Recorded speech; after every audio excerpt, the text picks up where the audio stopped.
Jack Toledano, all or not according to Jack. How the heck are you, folks? So I have a brand new guest star sharing the screen with me this evening, Kiefer Livingston. How are you, Kiefer? Good. How are you, Jack? Thanks for having me.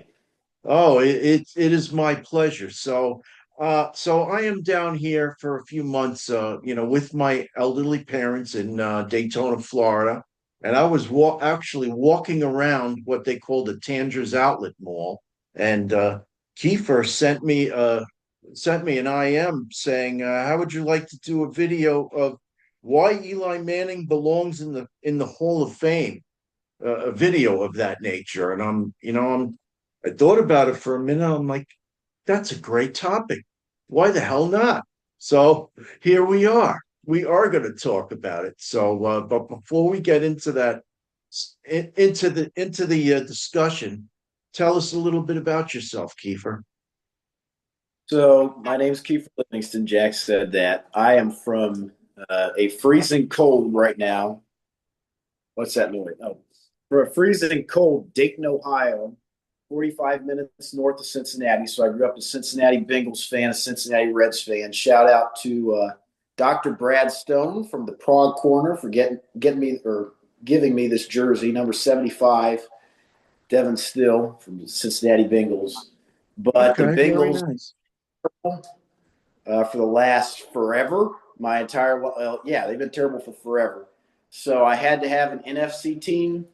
A really nice guy. Shout out John if you're watching. Was an older guy, and he was a Giants fan. So I needed an NFC team, and yeah, that's how the Giants have been my NFC team ever since.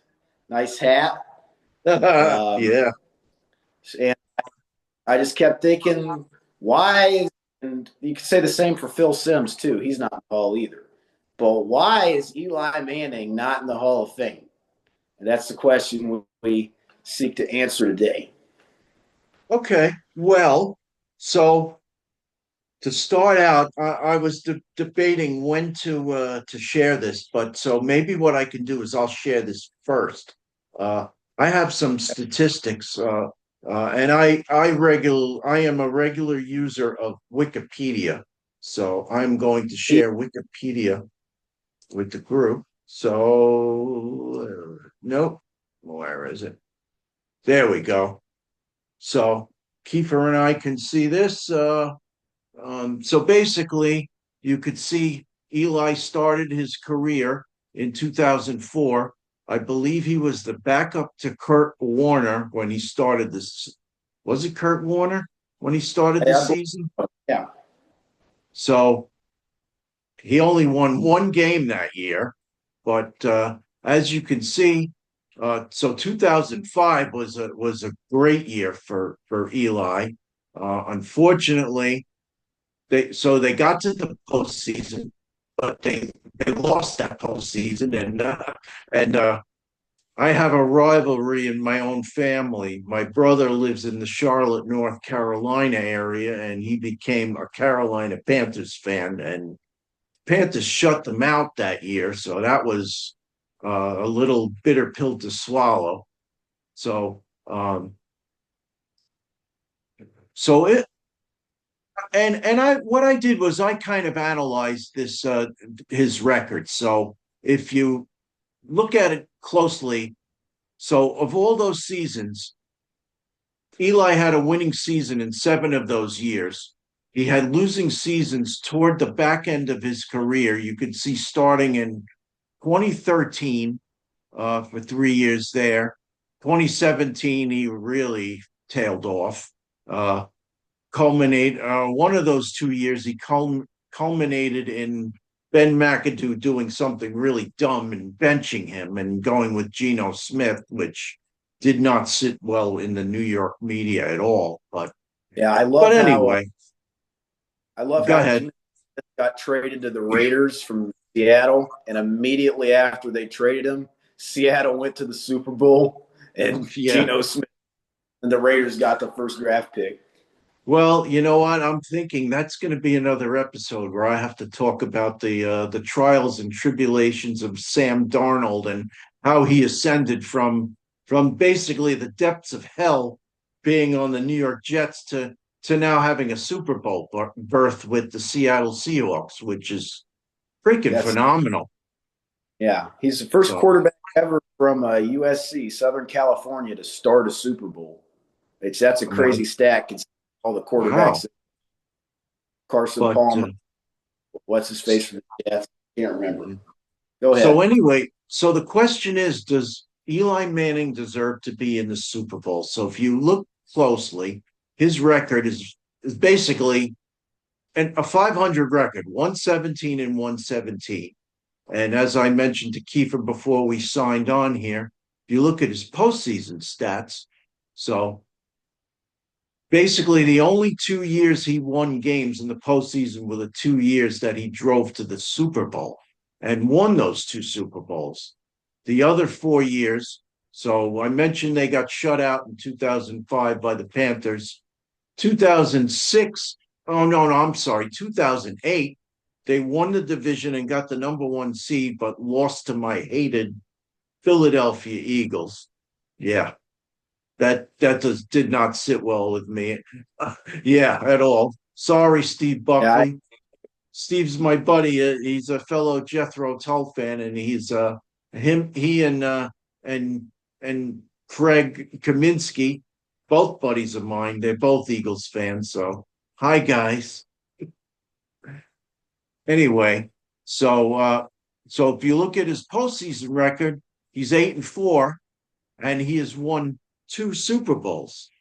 Now, conversely, if you look at Joe Namath, Joe Willie, and we'll talk about him. Where are his stats? Career statistics. Okay. If you look at Joe Willie's stats, he's 62 and 63, and he only made it to the postseason 2 years. So 68 was the year that they won the AFL title by beating the no, I'm sorry, the Oakland Raiders. Then they upset the Baltimore Colts. 69, they made it to the postseason, but got beat by the Kansas City Chiefs, who went to win a Super Bowl. And if you look at his stats after that, I mean, not really that good. I yeah, mean, they're not great. not good at all. Meanwhile, this guy is in the freaking Hall of Fame. And and I have a buddy named Jay, not to be confused with my son Jay, uh, who basically wants to throw him down a volcano because he thinks that Joe Namath has now cursed the Jets, and they've just never been the same. The only time they've ever had prominence was the 2 years they were coached by Bill Parcells, basically. So Yeah. that's that. And The Jets is where players go to die. That's yeah, what that's I yes. always. Yeah, no question. Okay, so is there anything else we want to talk about before I hide this from the screen? You have any questions or anything? Not really. Okay, I all right. I So I will stop sharing, and then I can basically talk about those two drives to the Super Bowl from memory. So, all right. So before I go, what would you like to talk about, Kiefer, as far as why you think Eli should be there? thing with the Hall of Fame, and this is, I mean, obviously it's a as with all Hall of Fames, they're a very strange organization.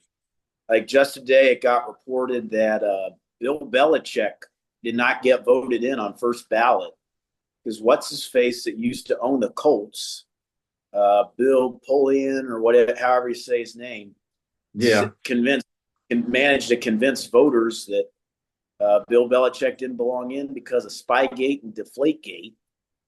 Yeah, you know what? He may have a point there. Yeah. I mean, well, if So you look at the Baseball Hall of Fame, you got they guys don't like let Sammy Sosa and what the hell's his Mark McGuire that are still not in. Meanwhile, they hit a shit ton of home runs. Oh yeah, Pete So Rose is gambling. yeah, But right. Well, I do have an episode which covers that, and you know what? with all the gambling prevalent that advertises in all the sports stadiums, I really think it's high time they lifted that. And yes, Kiefer, I am a fan of Pete Rose myself. Even though I'm a Met fan, I've always been a Yep, fan of Pete. my Yeah, number one player of all time. yep, good guy. I love how he's banned from Major League Baseball, but they play the Reds on FanDuel Sports Network. So Yeah, yeah.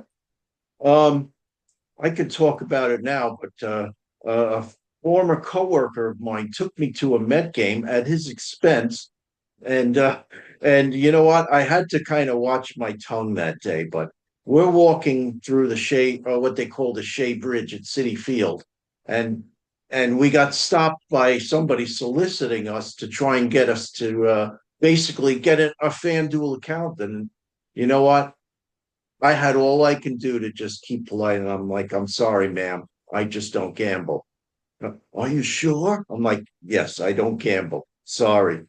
Have a nice day. So I think it's sickening that they do that. It's just, but it's all about the Benjamins. So anyway, so so back to Eli. So what do you think? What do you well, think? I can't remember who said this. It might have been Michael Strahan on the countdown a few weeks ago. But the part of being in Canton in the Hall of Fame is can will you be mentioned when somebody has to tell the story of football as a sport? Eli Manning beat what is widely considered the greatest dynasty in the history of football twice in the biggest game in the championship game in the sport. Um, I mean that should be. I mean that should be reason. He beat the. They were going for the Patriots were going for the undefeated team. They would have gone 19-0. Yeah, Like to this day, there are still people out there.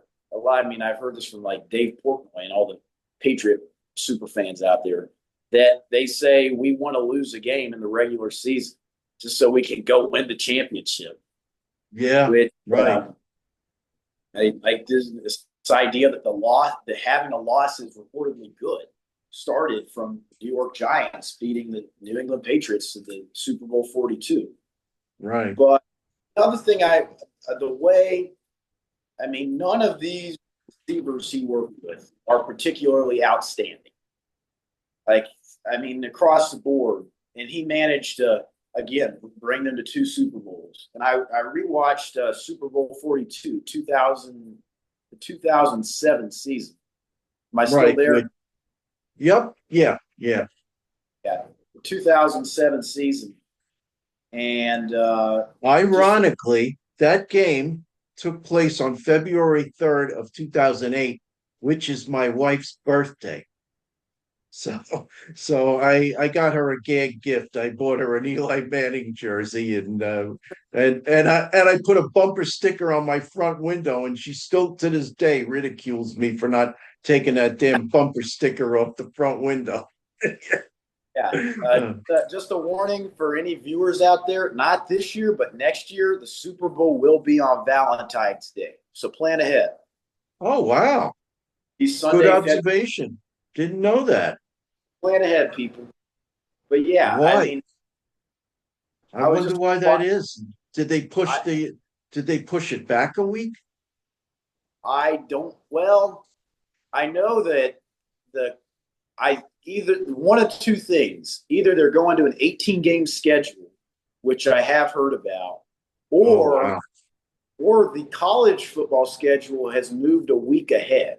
And traditionally, the college football schedule is a week starts a week before the pros. But this year they're going to Right. start the week.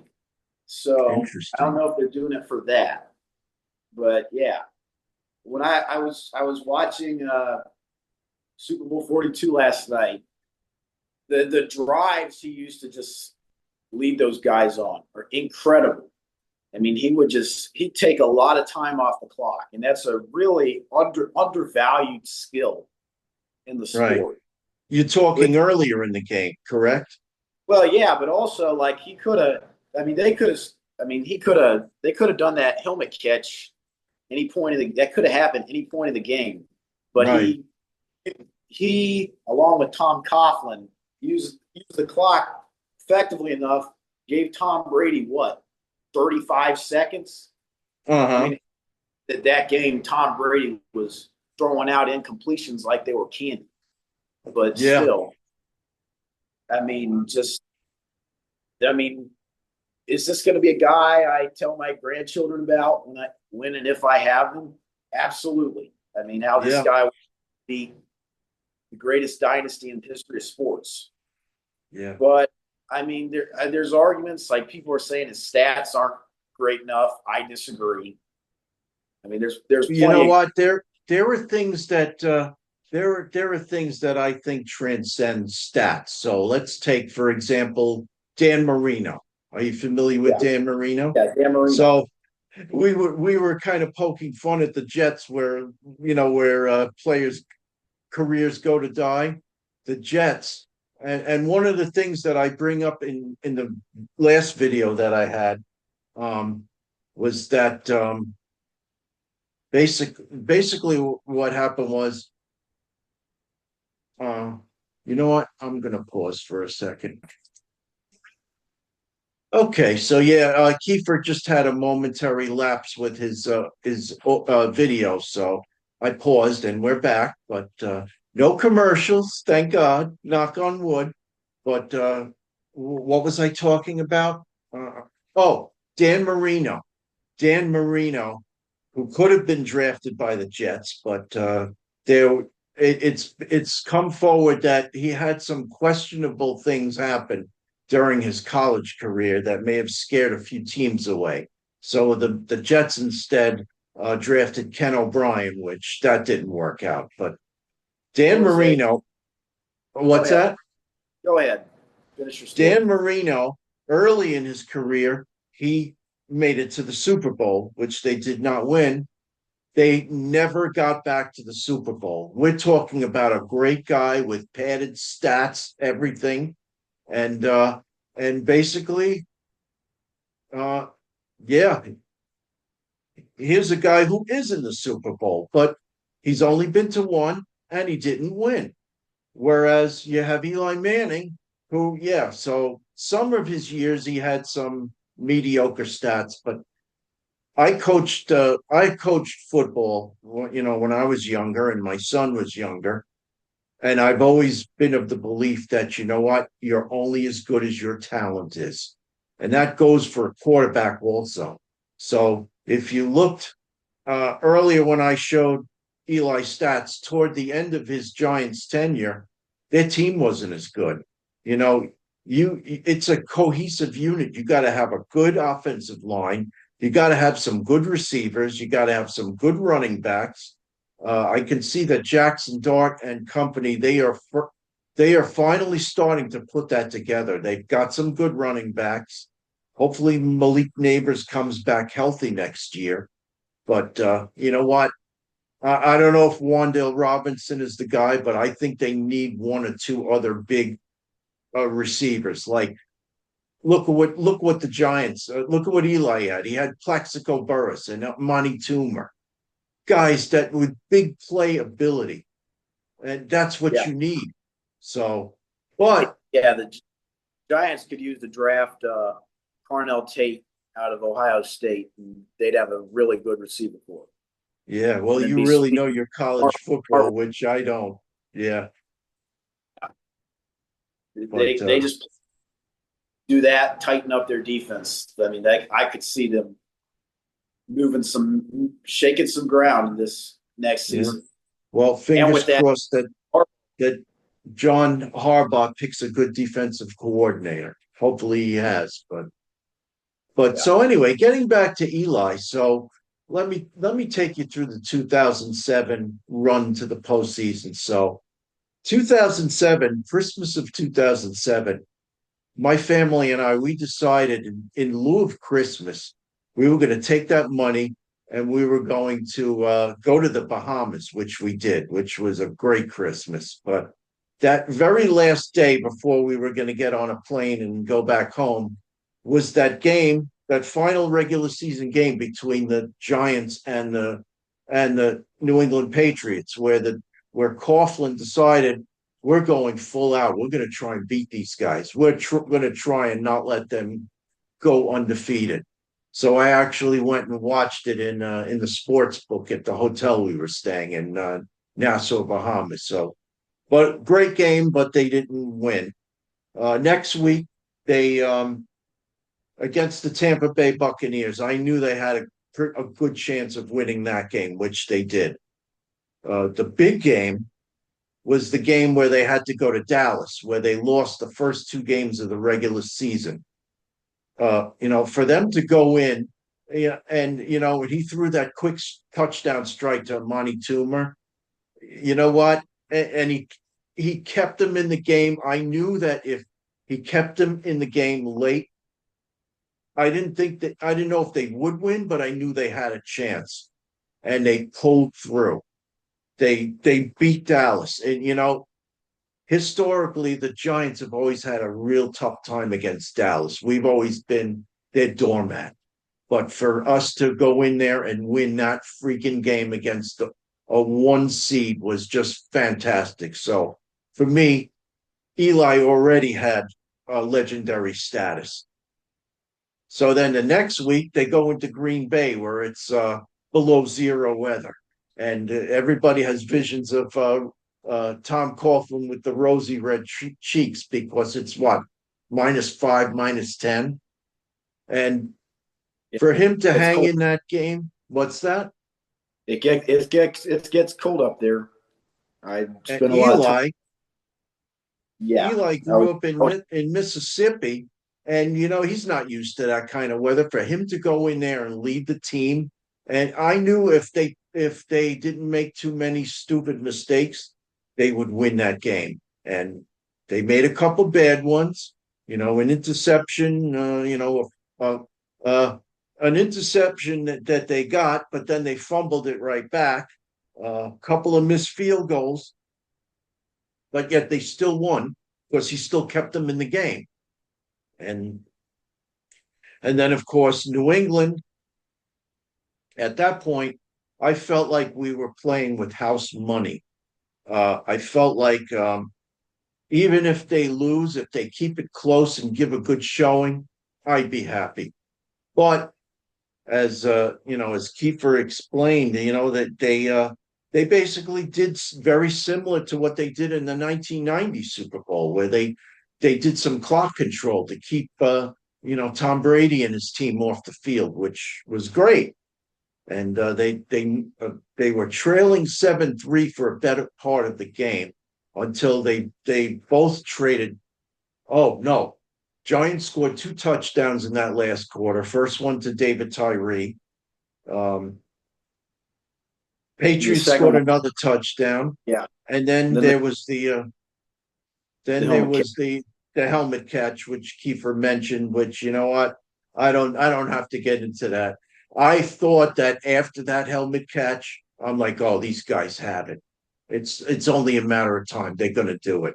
And when he threw that fade to Plexico Burris, I'm like, there's the game, even before he caught it. So uh, I think the Pro Football Hall of Fame uh, committee, they'd be crazy not to induct Eli. He has to be in there, has to Yeah, be in there for taking a team that was 18-0 and beating them in the Super Bowl and doing it as a wild card team where he had to win every game on the road to get to the Super Bowl. That was an impossible task. And you know what? Dan Marino never did it. Uh, I don't think Joe Namath, weak knee Namath, could have done it. So that's my yeah. take. Let's see who he's going up against in the induction. I believe. What did they get? I think they get like 4 or 5 modern inductees. I can't remember exactly, but they got just the big names like Drew Brees. He's in there. Mm. It looks like he's a first year. He should. I mean, he kind of has to be there. One of the best You quarterbacks know of what? that. I still think, you know what? He I think it was more of a cakewalk for him to get to the Super Bowl than Eli. Eli had Yeah, a much tougher uphill climb to get to the Super Bowl. Not, I mean, he's very deserving. He did it with the New Orleans Saints, a team that was much maligned in their own right. But so that was an achievement in itself. So who else you yeah. got? Let's run down the list. Willie Anderson, of course, tackle from the Bengals. Okay. Uh, maybe Jerry Evans, another Saints guard. I mean, Oh, I don't know. Yeah, yeah. Yeah, uh, these names right over my head. Who else you yeah. got? Larry Fitzgerald, receiver from the Cardinals. He was drafted Oh, in the. Eli Manning was drafted first to the Chargers, and they trade with the right, Giants. Larry Fitzgerald was drafted third. right. We got, He was a great player, made yeah, a he was big great. impact with the Cardinals. Yes. We got Frank Gore, running back, 49ers, 49ers. Yeah. Yeah. couple bunch of teams. Says Bills, Jets there at the tail end. We got Right. Torrey Holt, St. Louis Rams.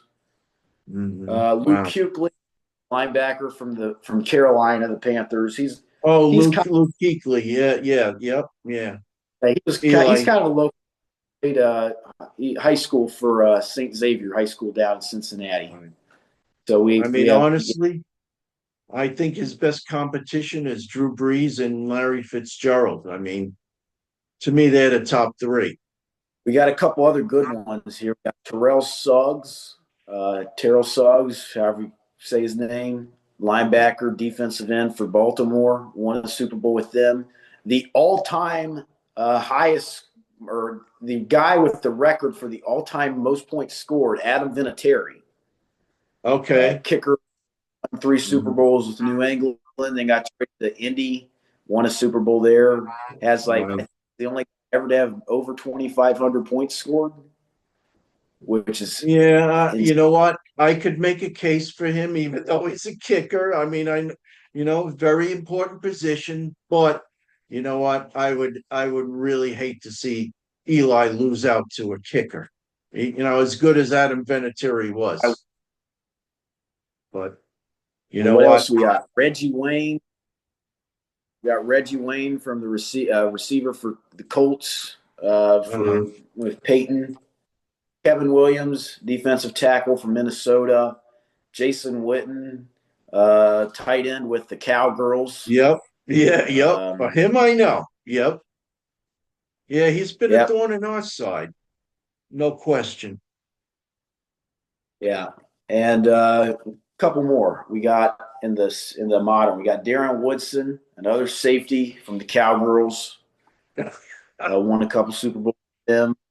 And we Right. got the head tackle Marshall Yanda from the Ravens. I did figure I would give a shout out to the one of the senior inductees. There's three senior nominees every year, and one of them is my guy, number 14, Cincinnati, Kenny Anderson. Okay. Where's the signature at right there? Oh, Like, nice. Oh, yeah. signed that. No, I Yeah, remember Kenny Anderson from the early 80s. Yeah, he played some big games back then. I yes, know they had a cold weather game of their own against the San Diego Chargers, which they prevailed. Yeah, to go to Dan the Fouts Super Bowl. has no feeling in his fingers because of that game. I believe it. Yeah. Yep. I mean, I don't know, but Yep. yeah. I mean, Ken Anderson, 74 and 75, statistically two of the greatest seasons for a quarterback ever, and he did it with the Right. Bengals. Yeah. With No, he was definitely a good quarterback. Yeah. yeah, I think Um, going against where is uh he's going against one of the Steelers linebackers from Jack the Steel Curtain. Jack Lambert, No, it's Jack Ham. no. If if you have something you want to say, go ahead and say it now while I Google this because this may take a second. Okay, well, I'll run through the 2012 postseason. So it Yeah. was not as much of an uphill climb as 2007. Uh, but so Giants won that division with a 9-7 record, so that was tough enough as it is. They won a home game against the Atlanta Falcons first week. Second week, they went up against a 15-1 Green Bay Packers, who I think their heads were just not in it because they lost a coach and passed away, and their heads were just not in the game really. And the Giants just went in and ambushed them, and uh, I knew once Eli threw a Hail Mary at halftime and Hakeem Nicks came down with it, I knew that game was over. They were not coming back. So they won that game. Then Eli, uh, again, this was his greatest climax of that season, was going into San Francisco and getting the shit pounded out of him by the San Francisco defense, still getting up every play, still, still leading his team to victory. That, I knew that was going to be for them to win that game, it was going to be a very hard fought win, which they, and again, they relied on a fumble recovery of a punt to be able to to get the ball, with a short field so they could kick that field goal and win. But, had it not been for Eli's toughness, then they don't get to a second Super Bowl and beat the New England Patriots a second time. I think I think New England had the Giants in their heads because it just seemed to me like it wasn't as big of a mountain to climb as the first one. But still, you know what? Still, the Giants trailed in that game, and he still brought him back. And the latter part of the game, and when they won a second time. So Yeah, I mean, people always think that the Patriots were like they won every year. They may have been no, there like they had three right in a row, then another three right real close. But they had well like then, a 6 or 7 year stretch when they didn't win any. then there's my buddies Steve and Craig, who are Eagles fans. They Eagles beat them a few years after the Giants did. That was their first Super Bowl That win. with Bulls, so maybe 2018, something Might have there. been, yeah. I don't have the exact year, but Yeah, it was the year. Well, because their last Super Bowl, I believe, was yeah 2019. well, the Eagles, they were in it last year. And then they Yeah, were in it. And Philly were in it last year. And they were in a couple years before too. right. Yeah. So anyway, were you able to secure who I the I did. Our guy, the finalists for the senior class for the senior pro football class. We got yes, Kenny. We got you're right. Roger Craig from the Niners. He running Yep. back Niners, of course, a few of those Super Bowls. And who was the other guy? The other player, LC Greenwood. Uh, well, he Pittsburgh. was a defensive lineman, I thought. Yeah, A defensive end, yeah. those three Yep. guys are all pretty good. So I mean that may be, and they have up to three on Right. the Well, I senior. remember Elsie Greenwood because he was once in a Miller Lite commercial. And he basically, he was a tough guy, and he basically scared the whole bar. They all ran out of the bar because they were all afraid of him. Yeah, one of those Yeah, funny it things. looks like the senior class has to compete against the owner and the coach. So Interesting. they have to. They can get three out of those five. So it's those three: Ken Anderson, Roger Craig, L.C. Greenwood. The owner that got nominated is Robert Kraft, and Oh, the coach that got nominated, like we said, is Bill Belichick, who apparently will not be getting in this year. It's I wow. maybe that'll be a nice Wow. thing. Then talk about a little bit of a conflict of interest. Robert Kraft going against Bill Belichick. Yeah, Yeah. that Although that's maybe that means that because Brady's up for eligibility next year, so maybe that means they can get in the same year. Mean Brady's not in yet? He retired in 22, Okay. so All right. the ability. So Well, he's definitely a first ballot Hall of Famer, no question about that. Yeah, but anyway, I'm getting not. back to Yeah, I'm I'm sorry. Say that again. I'm not a fan. I don't like that school he played for, but whose name I won't mention. But no, he definitely was the quite literally the game changer in the Right. sport. And a lot of people my age watch football because Tom Brady can Yeah. play or whatnot. Oh, you know what? My team beat him twice, but I have no doubt he's a great player. And you know what? I still feared him. I still respected him. And you know, a lot of people they talk bad about him now. They don't think he's a good color analyst. You know what? I don't have a problem with him. He knows the game. You may not I'll say, like his voice or his delivery, but I yeah. don't have a problem with him. Let's say Um, let's we I will say the exact same thing for Chris Collinsworth, but I have to because yeah. he's a big. But just an observation, I've never said this before on YouTube. Am I the only person for any Prog Corner viewers we have out there? Am I the only person that thinks that Chris Collinsworth's voice sounds exactly like Scott Lade? Like it's the exact same. Like I because guess I could see it. Yeah.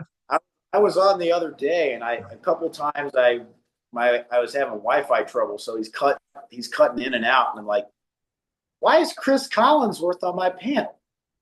Like, That's yeah, funny. another guy that should be in the Hall of Fame. Which, by But the way, I don't have a problem with Chris Collinsworth either. I mean, he's very knowledgeable. These guys, the funny thing is, the last color analyst I really had a problem with was Joe Namath. It, he just did I not had a have a good voice. He problem. came I had a problem with seeing his stinking Medicare commercial every right. Well, I commercial. just thought he came across as sounding a little too uneducated, almost like and you're not gonna know that. I don't know if you're gonna know this guy, but on New York Sports Talk Radio, there's a guy named Mad Dog Chris Russo. He comes across as being a little like an inner city sweatheart type, and that's what Joe Namath comes across as. So, Yeah, you and know, also, I'm not a fan of Joe Buck either. But nah, he's not really. I don't like him or Aikman. So yeah. one more real crazy stat because I thought this was pretty crazy about Chris Collinsworth. He holds for in college football history. He holds the record for the longest touchdown pass for a quarterback because he was Real back in those days. The way colleges used to recruit was they would go around and to all around the state and go to schools. Who's quarterback? Who's linebacker? And those are the guys they would take. Because the theory being those guys were the most athletic, and you could mm, convert them into whatever. Anywho, Chris Collinsworth, that happened to him at Florida, the Florida Gators, and he just I can't remember who the receiver was, but he just threw a 6 yard pass right in the end zone that was a touchdown. So that record still stands.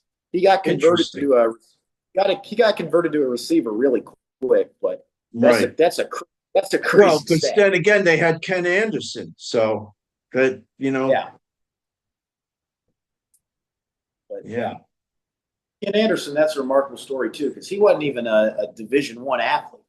He was Division II out of Augustana College out in Illinois, and somehow they Right. drafted. I'd like to see I may have to Google that and how many quarterbacks have gone from a Division II school or smaller to a Super Bowl. Right. But yeah, but All right. yeah, That's cool. So, do we need to talk about Eli anymore? I mean, I think it's a no-brainer. He should be there. And what was me your too. final rationale? I mean, again, this is a guy who, I mean, the story of football can't be told without Eli Manning beating the almost undefeated New England Patriots. I mean, that's it. And in professional sports, it's a crazy thing to go undefeated. Like in the Yeah. Super Bowl era, it's only been done once. Yeah. So, and And it's well, there but are a lot of Miami fans who love Eli Manning and thank him endlessly and want to see him get to the Hall of Fame for that there reason. are. But I Yeah. just think when I mean he has a I think he may have the highest passing yards for a single postseason. The most Yeah. passing yards postseason Could for the 2011. okay. So, Could very well be. Yeah. yes, but really impressive career. And like I said, like they had a good roster, but between him and Tom Coughlin, that those Giants teams played way above their roster, Yeah. way, Well, way above. it's a testament to what a great coach Tom Coughlin was. I mean, Yeah, he was a guy who really pushed them at a time when they really needed it. I remember when they first hired Coughlin.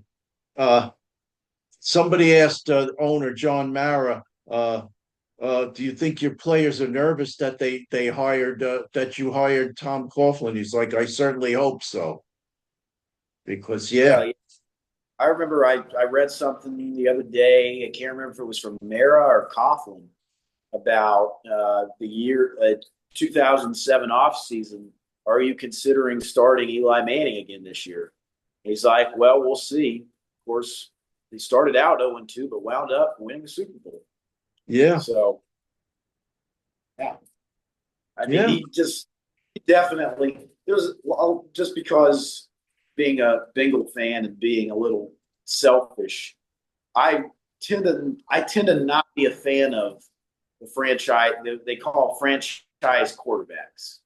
Like in uh-huh, my life, like the only guys I've really liked that have been franchise quarterbacks have been the Manning brothers, and I'd say I liked Russell Wilson. Obviously, I like Joe Burrow, yeah, but Eli Manning really, he really played so really good football with a team that you know frankly, like I didn't know any of those receivers' name. Of course, I'm younger, but I didn't know any of those receivers. For the only guy I knew off that team other than Eli was Michael Strahan right. and Tyree.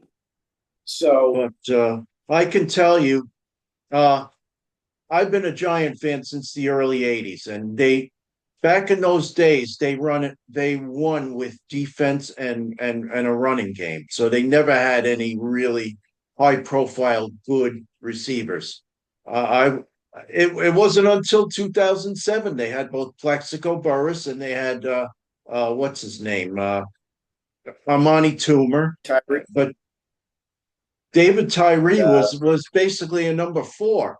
They had Stephen Smith, who was their number three.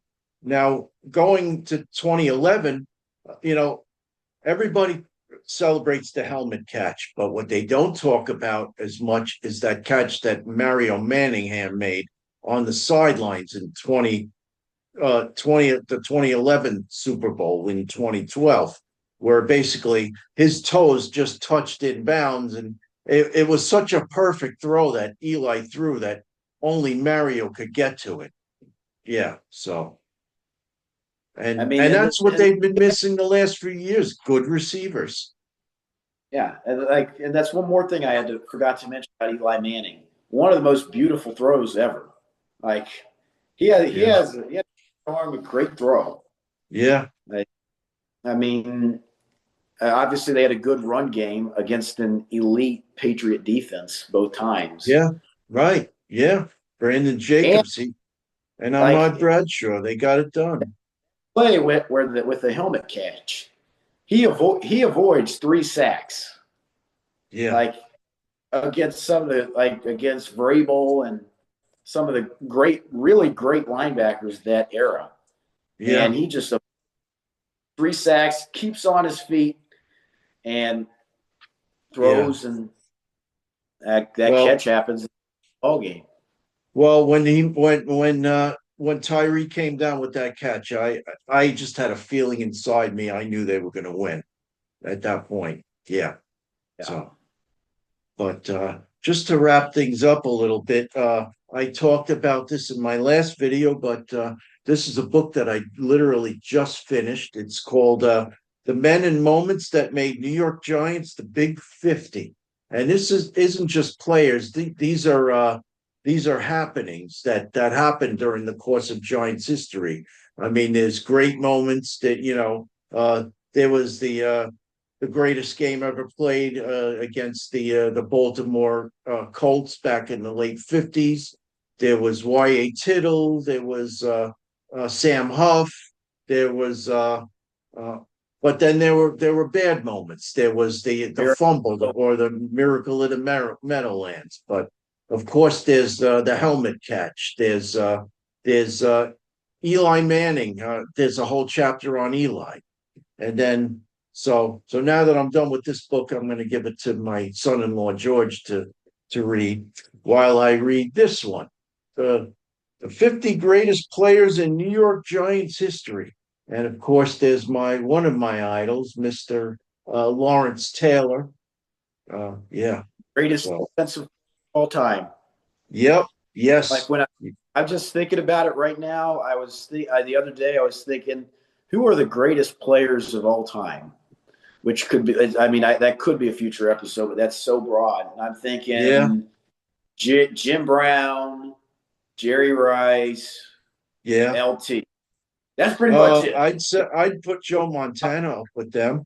Yeah. Joe Montana too. That's your Mount Rushmore right there. Yeah. So another thing that I've never mentioned before is so when I was in sixth grade, and back then, uh, sixth grade wasn't part of middle school; it was still part of elementary school. And our Was teacher, me too. yeah, so our teacher for as a Christmas present, he bought books for everybody.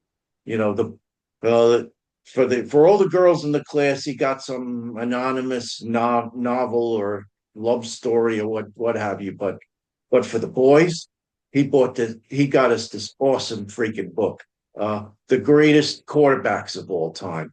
I just ate that book up. It was so wonderful, and I learned so much about it back then.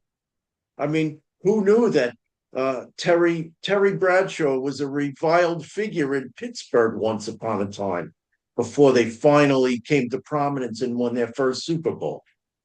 But I Yeah. know they're a big rival of yours. They Yeah. talked about I don't weak like them. knees and yeah, weak knees and a golden arm. Joe Namath, Kenny Stabler. Who else? Fran Tarkenton, who was once a Giant, and he's in our book. He's in my book too, Fran Tarkenton, but the Scrambler. So that's all I have. You got anything else, Kiefer? What do you have going on in the future on YouTube? Anything? Uh, I may start a channel. I may not. We'll see. I'm on the Prog Corner with Scott Lade quite a bit. We just interviewed Randy George from the Neil Morse Band. They got a new record out, I believe, end of February. Cool. Really good. He was a great guest. Answered a ton of questions for me, like 20 minutes worth of questions. So, yeah, come check that video out. Should be tons there. I'm not on a lot of other channels lately, Okay. so if Well, I I start, just hit a. I'm sorry, I didn't mean to interrupt. you're fine. Okay. Zoom. It's I was Zoom. just going to say I just hit on this formula where I do these 2 minute videos, and they seem to be working out very well. Where I have this nice formula where I'm doing 90-minute cassettes of I, prog rock group epics. So I've now done uh, Spock's Beard, and I just released Yes Epics. Any suggestions on what I should do next, Kiefer? I mean, I would say the Neil Morse stuff, but that's all not on Spot. A lot of that's not on Spotify. So, Yeah, I would really want it to be on Spotify. This way I could build a playlist and listen although to it. bet you he has enough stuff on Spotify that it could fill up 90 minutes worth of epics because he's got a lot of albums. Who's But that now? Neil? Neil Morse, He had uh, did- he put out two or three records last year. Like that, I mean, that guy's a nut. I don't know how he does it, Okay. but yeah, them. Who else has a lot of epics? Really, um, Genesis don't really have a lot of epics. Actually, ELP, I was just gonna say sneak peek. I'm working on one for Genesis. So maybe if you did like 10 minutes or longer, you could. yeah, Because yep. Well, really, that's yeah. No, there's I think I can make 90 minutes, but I could always backfill them with like a 7 minute song or an 8 minute song, but yeah, kind of like I did with Jethro Tull. But yeah, there's and they have a couple things that are like they're suites, but they're divided right, up into two or three tracks. right, So like that like could be a 12 minute song, but it's three right. songs or two songs or whatever. Okay. Well, if you have any more suggestions off camera, send them my way, and I'll look into Neil Morris, and see everything he's got going on. Yep. So, all right. So, Jack Toledano, all or not, according to Jack. If you like what I do, please subscribe. Please tell your friends about me. Please go check Kiefer out on Scott Lade's channel. I have watched him a few times. He's got a great channel. Uh, all the success to both of you, and you know, good. Thank you for watching, everybody, and we'll talk soon. For Kiefer and myself, have a good one. Talk soon.